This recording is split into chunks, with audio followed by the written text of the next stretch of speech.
Hablar de nuestra salud de nuevo. Nos acompaña Pilar Poggi, médica ginecóloga. Pilar, buen día. ¿Qué tal? Buenos días. ¿Cómo va? Bien, todo bien. Muchas Gracias gracias por por la invitación. acompañarnos. El tema hoy es cistitis. Para no confundir con otras cosas, aunque es probable que lo hagamos. ¿Qué es? ¿De qué hablamos cuando hablamos de cistitis? Bueno, la cistitis es la infección urinaria que afecta a la vejiga. Para que nos podamos situar un poco, la vejiga es esa bolsita que tenemos tanto mujeres como hombres en la pelvis, Sí. que va a ir recogiendo la orina que generan los riñones a medida que van pasando el día y que después de manera espontánea, cuando uno quiere, va al baño y sale a través de la uretra. Bien. Dependiendo dónde está la infección urinaria, la vamos a llamar de distinta manera. Pielonefritis si está en los riñones, cistitis si está en la vejiga, uretritis si está en la uretra. Se supone que todo el trayecto que recorre la orina desde que se forma hasta que sale es estéril. Entonces, si eventualmente por algún motivo alguna bacteria llegara y generara una infección, nos encontramos con esta situación. ¿La cistitis es el primer síntoma, digamos, de la infección urinaria? ¿O el detonante de que...? La cistitis es como lo llamamos nosotros los médicos para diagnosticar a la infección urinaria de la vejiga. Los síntomas que presentan los pacientes son muy claros. De hecho, muchas veces el diagnóstico lo podemos, más allá de que está bueno complementarlo con estudios de laboratorio, porque es necesario, el diagnóstico lo hacemos de manera empírica, quiere decir que con los síntomas ya podemos decir, este paciente está cursando por esta infección. ¿Y cuáles son, Pili, más o menos para tenerlos bien en claro? Bien, básicamente hay como una urgencia para ir al baño todo el tiempo, ardor cuando vas al baño, sobre todo al final del chorrito de orina. Puede haber dolor en la zona pélvica baja y hasta ahí nos manejamos en una cistitis no complicada. Después ya cuando empieza a haber otros síntomas, como puede ser presencia de sangre en la orina o dolor a nivel de la espalda baja, fiebre, náuseas, vómitos, ahí ya estamos hablando de que esa cistitis posiblemente se haya complicado y esté o en los riñones o que, bueno, necesitemos un tratamiento un poquito más fuerte que Esos síntomas que estás diciendo, digo, son bastante fuertes, digamos. Sí, lo de una complicada. Digo, por ahí la gente lo asocia quizás a otro tipo de enfermedad y no una cistitis. ¿Puede ser eso? Sí, por eso muchas veces los ginecólogos recibimos este tipo de consultas cuando en realidad también tiene implicancia en los urólogos o en los médicos clínicos, pero es una consulta muy frecuente, tanto en la guardia como en el consultorio. Es uno de los motivos más frecuentes de consulta, de hecho, porque aparece el síntoma y es muy molesto. Pili, ¿y se da más en nosotras? ¿Puede ser eso, que se da más en nosotras? ¿Y por qué se da más en las nosotras? Mujeres siempre tenemos más predisposición, salvo en los recién nacidos, que hay una etapa que los varones sufren un poquito más, por una cuestión anatómica. Por un lado, la uretra, que es por donde sale la orina, se encuentra mucho más cerca de la zona perianal en la mujer que en el hombre. Esto hace que las bacterias de la zona perianal tengan más facilidad en la mujer de colonizar o de moverse. O sea, que una mala higiene, por ejemplo, por ejemplo, a la hora de ir al baño puede llegar a arrastrar esas bacterias. Tal cual. Y por otro lado, la uretra, que es por donde sale la orina, está mucho más cerca, el trayecto es mucho más cortito entre la uretra y la vejiga en la mujer que en el hombre. Entonces, lo que tiene que ascender la vejiga en la mujer, lo que tiene que ascender la bacteria desde la uretra hasta la vejiga en la mujer es mucho más corto que en el hombre. Eso hace que nosotras tengamos más predisposición. Y también cuando nos encontramos en la etapa perimenopáusica, cuando disminuyen los estrógenos, cuando se altera la flora natural que vive ahí, todos los bichitos que viven ahí de manera natural, las mujeres también tienen más predisposición. Pilar, hablando de síntomas / prevención, ¿no? ¿Solamente porque hay una mala higiene, como decía Anita, o puede ser, por ejemplo, una ropa no lavada convenientemente, una ropa que se contamina, una malla que no conviene, el usar natatorios públicos? En realidad también hay una predisposición genética a tener más infecciones urinarias que otras personas. A ver, sí, se pueden hacer cosas, como por ejemplo no utilizar el bidet cuando uno se va a higienizar, es algo que los ginecólogos tenemos totalmente prohibido para nuestros pacientes. Por otro lado, intentar evitar la ropa húmeda cuando salimos de la pileta. Después de tener relaciones, hoy por eso se está discutiendo un poquito, pero después de tener relaciones está bueno no tardar mucho en ir al baño para orinar, para ayudar a que si las bacterias tuvieron algún tipo de ascenso por esa uretra durante la relación sexual, la arrastremos con la orina y evitemos que se genere, que puedan colonizar, llegar hasta la vejiga y generar la infección. Ajá, perfecto. Bien, Perfecto. bien, perfecto. Hay que tener un cuidado especial, lo dijo Coco recién, pero digo, con el tema de las piletas, los balnearios. No, en realidad no. También tiene que ver con la inmunidad que tiene cada uno. A ver, las bacterias viven en todos lados y tienen la facilidad de llegar más o menos, dependiendo estas cosas que hablamos, en una persona o en otra. Pero también es cierto que depende de la inmunidad de cada uno, la posibilidad que le da el cuerpo a que eso pase. Entonces, personas que están inmunosuprimidas, que están pasando mucho estrés, que no se alimentan bien, que no duermen, que tienen alguna patología, tienen más predisposición a este tipo de infecciones. Entonces, en ese caso sí está bueno tener en cuenta cómo cuidamos nuestra inmunidad. Durmiendo mejor, comiendo mejor, tomando quizás... ¿Comiendo qué cosas, por ejemplo? No, alimentos sanos, nutritivos, que te mantengan fuerte. Y por otro lado, cualquier alimento que acidifique la orina, o sea, que la haga más ácida, va a ayudar a que las bacterias no puedan, como no sobrevivan en ese ambiente. Entonces, los cítricos, por ejemplo. Siempre que viene una paciente con infección urinaria, más allá del tratamiento, le indicamos la ingesta de agua, más de 2 litros de agua por día, es fundamental también para ayudar a que haya un flujo continuo de orina, no sea algo que vayamos al baño solamente cuando hay una urgencia, pues tomamos un vaso de agua en el día y de repente nos acordamos a la noche de ir al baño. Es lógico que esa orina que estuvo estancada en la vejiga más tiempo tenga más chance de infectarse.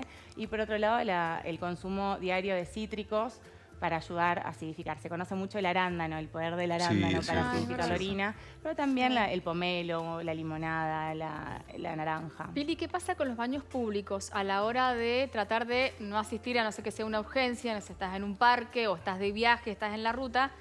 Por una cuestión claro, a veces tenés que ir sí o sí y obviamente a veces tenés que ir. ¿Qué haces? El tema te dicen, no te apoyes, te dicen. No, ¿sí? es que en realidad no pasa nada. ¿Eso es un mito? No, o sea, no que se te contagia. No se contagia de esa forma. No es una enfermedad de transmisión sexual, no es una enfermedad que nos podamos pasar entre nosotros, sino, a ver, es la posibilidad que le da el cuerpo a ese bichito de generar una infección. Tal cual. ¿Sí? Una alteración de la flora propia. Nosotros tenemos un montón de bichitos en el cuerpo entero. Sí. En la zona ginecológica, que es la que alberga, por decirlo de alguna manera, a la uretra, está lleno de bichitos que viven en armonía. Y cuando pasa algo que las desestabiliza, ya sea el estrés, mal dormir, un antibiótico, lo que sea, se puede llegar a generar una infección. Pero no pasa nada con los baños públicos, con las piletas, con... Bien. Ahí tenemos otros problemas, pero no de ese tipo. ¿Y en los hombres la manifestación es diferente?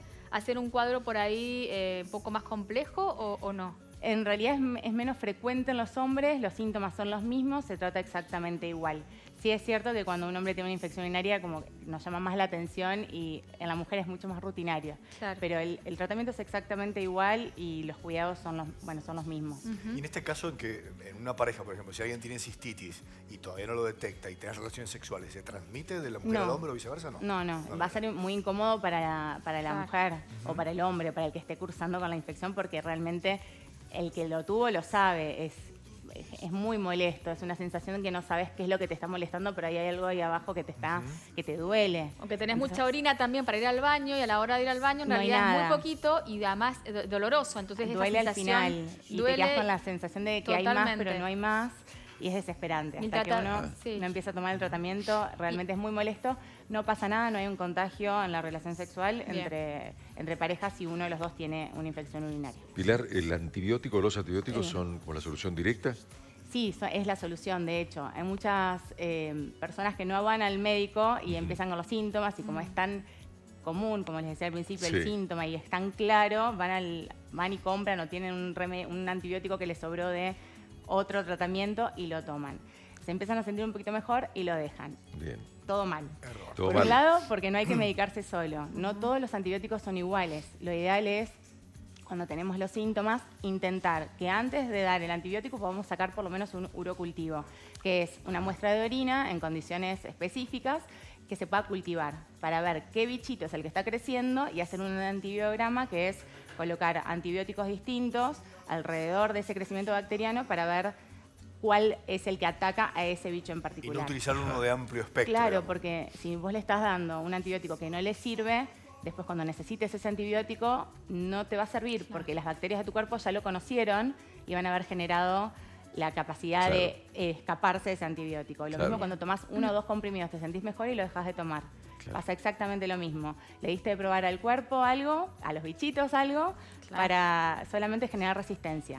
¿Sí? Se va a pasar la infección, pero después nos vamos a quedar cortos. Es lo que pasa con los antibióticos hoy por hoy. Cada vez nos sirven menos. Sí, hay uno que fue de uso muy común, que lo utilizaba todo el mundo, que lo comprabas hasta en los kioscos, el último. Sí, hay 2 o 3 que son típicos para la infección urinaria y está mal. Hay que ir a un médico, hay que hacerse ver, hay que idealmente pedir un urocultivo para tener el antecedente por si vuelve a pasar, ya saber cuál fue la bacteria que generó, yo digo bichitos, pero son bacterias generalmente, que generó esa infección para poder darle el tratamiento adecuado, erradicarlo.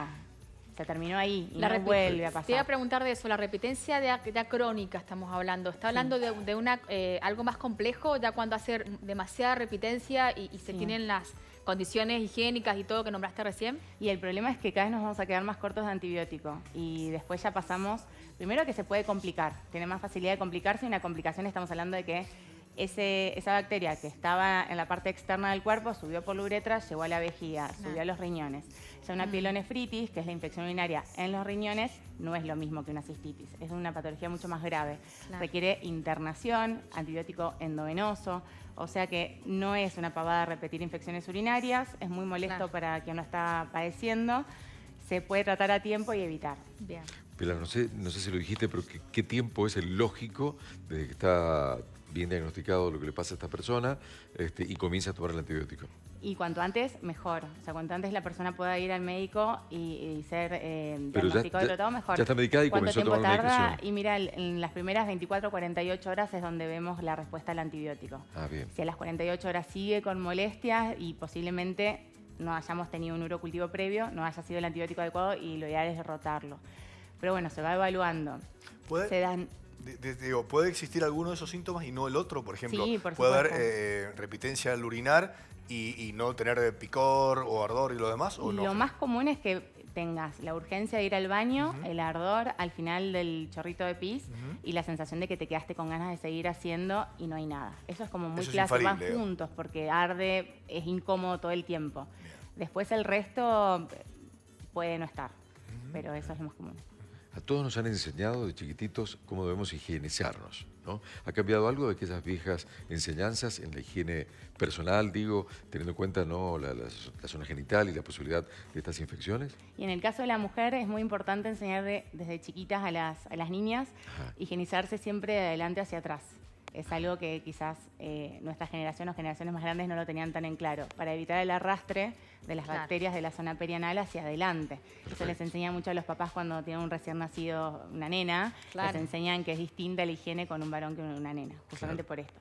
Y el no uso del bidet a la cabeza. Eso, a la cabeza como un consejo primario y fundamental.